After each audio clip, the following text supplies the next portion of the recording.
दोस्तों, दुनिया की राजनीति में इस वक्त कुछ ऐसा चल रहा है जिसने अमेरिका से लेकर यूरोप तक हलचल मचा दी है। भारत और यूरोपियन यूनियन के बीच हुई एक बड़ी डील के बाद अब अमेरिका की बेचैनी साफ दिखाई देने लगी है। खबरें यहां तक कह रही हैं कि इसी वजह से एक खास अमेरिकी दूत को रातों रात भारत भेजा गया। सवाल यह है कि आखिर इस डील में ऐसा क्या है जिससे वॉशिंगटन तक टेंशन बढ़ गई। क्या वाकई भारत अब ग्लोबल पावर के रूप में अपनी शर्तों पर फैसले कर रहा है? और क्या डोनाल्ड ट्रंप भारत की रणनीति के आगे झुकने को मजबूर हो रहे हैं? इन सब के पीछे की सच्चाई क्या है?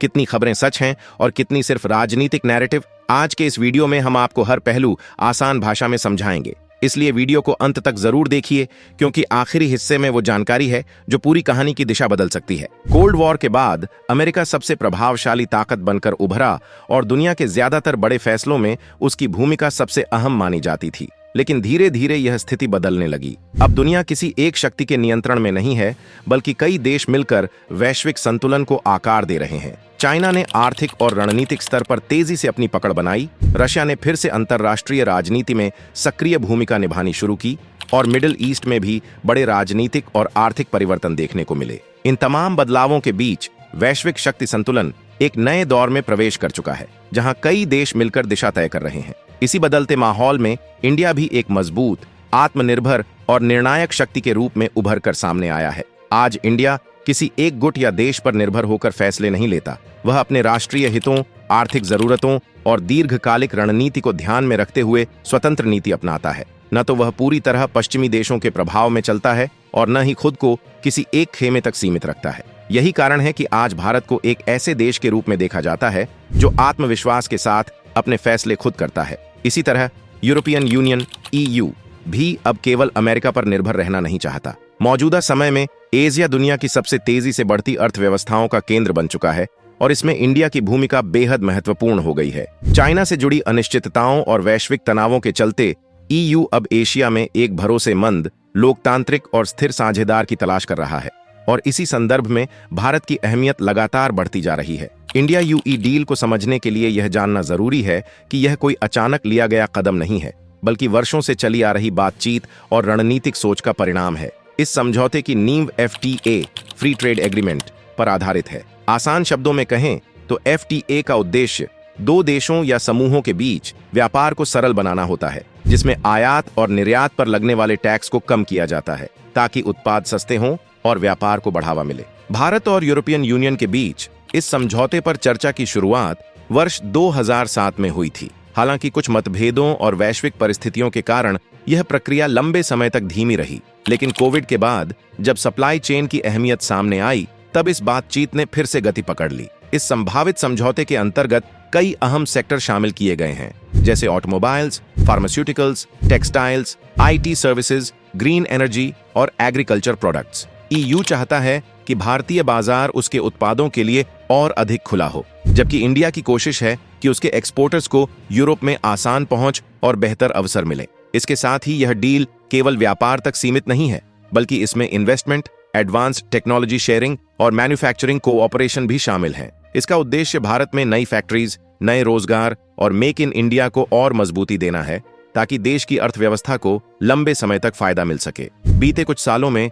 यूरोपियन यूनियन की रणनीति में काफी बदलाव देखने को मिला है। पहले जहां यूरोप के ध्यान का केंद्र केवल पश्चिमी देशों और उनके पुराने साझेदार थे, अब उसका फोकस तेजी से एशिया और वहां की उभरती ताकतों की तरफ बढ़ा है। इस बदलती तस्वीर में इंडिया एक अहम और रणनीतिक भूमिका निभाता दिखाई देता है। अब भारत यूरोप के लिए सिर्फ एक व्यापारिक बाजार नहीं है, बल्कि भविष्य की स्थिरता, सुरक्षा और भरोसेमंद साझेदारी का प्रतीक भी बन चुका है। इस बदलाव की सबसे बड़ी वजह है लगातार बढ़ता हुआ चाइना रिस्क। हाल के वर्षों में EU ने महसूस किया कि चीन पर अत्यधिक निर्भरता आर्थिक नुकसान के साथ साथ राजनीतिक दबाव भी उत्पन्न कर सकती है। ट्रेड डिस्प्यूट्स, जियोपॉलिटिकल तनाव और सप्लाई चेन में बार बार रुकावटें यूरोप को यह सोचने पर मजबूर कर रही हैं कि उसे वैकल्पिक साझेदारों की आवश्यकता है। इसी संदर्भ में सप्लाई चेन डाइवर्सिफिकेशन बेहद महत्वपूर्ण हो जाता है। यूरोप अब चाहता है कि उसकी मैन्युफैक्चरिंग और सोर्सिंग केवल एक ही देश पर निर्भर न हो। इसके बजाय वह कई देशों में अपने नेटवर्क को फैलाकर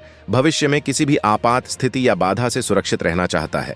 इस रणनीति में इंडिया एक भरोसेमंद और स्थिर विकल्प बनकर सामने आता है, जो भौगोलिक रूप से अलग, राजनीतिक रूप से स्वतंत्र और लंबे समय तक स्थिर रहने की क्षमता रखता है। भारत का विशाल कंज्यूमर मार्केट भी यूरोप के लिए बड़ी ताकत बनता जा रहा है। बढ़ती मिडिल क्लास, युवा आबादी और लगातार बढ़ती परचेसिंग पावर यूरोपीय कंपनियों को भारत में निवेश और विस्तार के लिए आकर्षित करती है।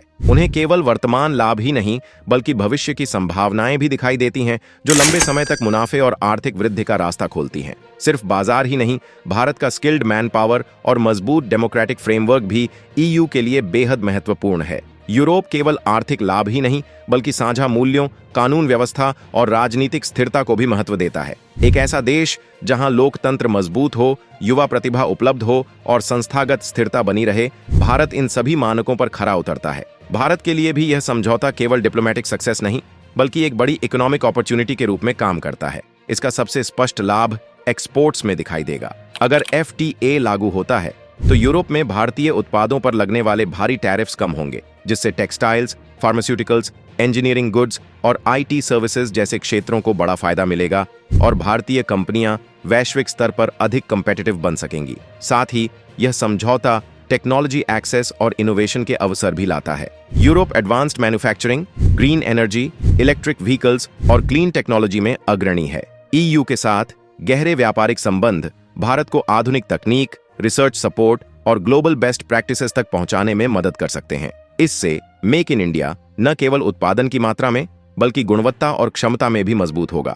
इस डील के जरिए भारत अपनी स्ट्रेटेजिक ऑटोनॉमी को और मजबूत कर सकता है। भारत किसी एक पावर ब्लॉक पर निर्भर रहने के बजाय कई देशों के साथ संतुलित और स्थिर संबंध बनाकर आगे बढ़ता है। यही उसकी फॉरेन पॉलिसी की ताकत है, जो उसे वैश्विक मंच पर स्वतंत्र और आत्मविश्वासी बनाती है। सबसे बड़ा लाभ जुड़ा है चाइना +1 स्ट्रैटेजी से। आज कई ग्लोबल कंपनीज चीन के बाहर दूसरा मैन्युफैक्चरिंग हब तलाश रही हैं। EU के साथ मजबूत संबंध भारत को उस +1 विकल्प के रूप में स्थापित करते हैं, जहां निवेश, रोजगार और लॉन्ग टर्म ग्रोथ की बड़ी संभावनाएं मौजूद हैं। यह भारत को ग्लोबल सप्लाई चेन में एक मजबूत और भरोसेमंद खिलाड़ी बनाने में मदद करेगा। इंडिया EU डील पर जब चर्चा तेज होती है तो अक्सर सुर्खियों में लिखा जाता है कि अमेरिका डर गया या भारत की चाल ने अमेरिका को चौंका दिया, लेकिन असली हालात इसे लेकर बहुत ज्यादा नाटकीय नहीं है। सच्चाई यह है कि इस मामले में डर या घबराहट से ज्यादा महत्वपूर्ण रणनीतिक संतुलन और वैश्विक प्रभाव का खेल है। अमेरिका और यूरोप दोनों पश्चिमी गठबंधन का हिस्सा हैं, लेकिन उनके आर्थिक और व्यापारिक हित हमेशा समान नहीं होते। खासकर जब इंडिया जैसे विशाल और तेजी से बढ़ते बाजार की बात होती है तो उनके बीच प्रतिस्पर्धा और स्पष्ट रूप से दिखती है। अमेरिका की नजर में सबसे बड़ी चिंता यह है कि अगर इंडिया और यूरोपियन यूनियन EU के बीच आर्थिक सहयोग बहुत गहरा हो जाता है तो कहीं इससे US की वैश्विक पकड़ कमजोर न पड़ जाए। इसमें खासकर टेक्नोलॉजी, ट्रेड स्टैंडर्ड्स और इन्वेस्टमेंट रूल्स जैसे क्षेत्र शामिल हैं। अमेरिका चाहता है कि भारत उसकी बनाई हुई ग्लोबल सप्लाई चेन के नजदीक बना रहे और अंतर्राष्ट्रीय नियमों के हिसाब से सहयोग में संतुलन बना रहे। इसके अलावा इंडो पैसिफिक क्षेत्र में अमेरिका की रणनीति में इंडिया एक महत्वपूर्ण हिस्सा है।